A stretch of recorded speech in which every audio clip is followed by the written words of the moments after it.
做客家歌啊，其实就我行嘛。我感觉讲，我就冇嘛嘅潜力吗？可是当然，人哋会讲到客家嘅流行歌，一听会讲到唔是自行上好，都系很前面的人。做客家歌有输到嘛个样样？一开始就会细细嗰种山歌嘅环境。嗰样是无特别去想到嘅面对嗰种事情。后来我自家去回想就发现到真嘅有影响，有山歌有影响到我，甚至我读书嘅时间，我头份苗栗头份嗰边有一只夏公园，夏公园有从头嘅有人尤其嘅嗰边嘅市场是走成头嘅市场咧意思头嘅啦伊当然我顶查去入去所有嘅三湾啊、南庄啊入去第三度我顶查时间睇到拿线嚟嚟，机线嚟创山歌，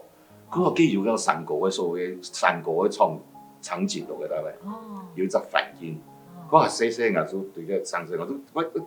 真嘅我好讀不過一般的生意唔會想我讀嗰樣東西。故所我都講我唔會挑食的人啦，我就讀嘅，還甚至拿個錄音機去錄。係哦。我錄音機錄起來當然講一個山歌，咱我一陣就錄音室的時間啦就多嘅做客家音樂嘅地方嘅客家音樂嘅產業嘅用嘅公司咧，其實我用嘅忙咁話就講一好教養一好教，有一擺我就去合作嘅，有一擺我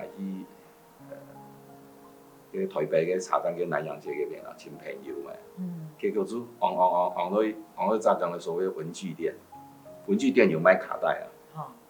就去看到就現在看，無緣客家那個東西啦，客家就拿下來，無緣那個東西就來買來賺一堂，哇，各位啊，你會做的客家歌怎麼寫到咁好呢？其實講這樣是看到了佢發的可能前差有5-6年以上嘅，5-6年以上嘅啦。買嗰個時間5-6年前都出的，都出的，都出的。因為我想，佢按做就有下樣東西我想話咩來思考，佢話只有本無聲時的無言影響。我後來我老當導演講，迄講幾樣是無讀到無聲時，伊迄講無聲時從來無寫兩種專輯的嘛，我可能王連義唔會寫客家歌，唔會做客家歌。影響安排。影響一台，其實。唔講，當時唔會想到唔可以咩嘅，後來你去咩一下回講，你會發現到當中佢有一個過程，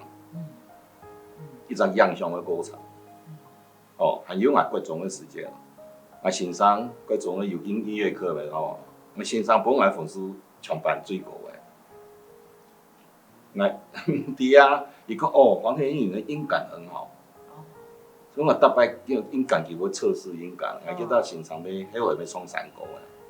嘅，就佢本來99分，佢還老我講，為什麼黃連玉是99分，不是100分？因為連貝多芬都沒有100分，就請他鼓勵呢。其實細就有不一樣，本掉到現場影響到，後來就想講做客家音樂咩，也有無聲詞影響之後就。當然講有一方面有一種我好做別人冇做過嘅事情，我好做樣事，因為別人寫好多也好寫反應也好，我咪試到講，他冇辦法成氣嘅做寫客家，有講你本身客家人客家他表達的能力是冇辦法問題，嗰時候就話已經行得下來寫編也編唔出來，編唔出別的東西嘅，就單想做客家歌。我哋喺2年前能談到吳聲之前唱嘅歌，都學到咧。係啊，真係。係啊，有個編曲嘅，都嗰個錄音室喺頭家邊嘅。係啊，就講一當到音樂咧，咁奇怪啦，講奇怪嘅事情啊。我就嗰種主聽你們專業就想講，你嗰種主聽就會行一條路。係啊，冇錯啦，人生。最近同奇怪。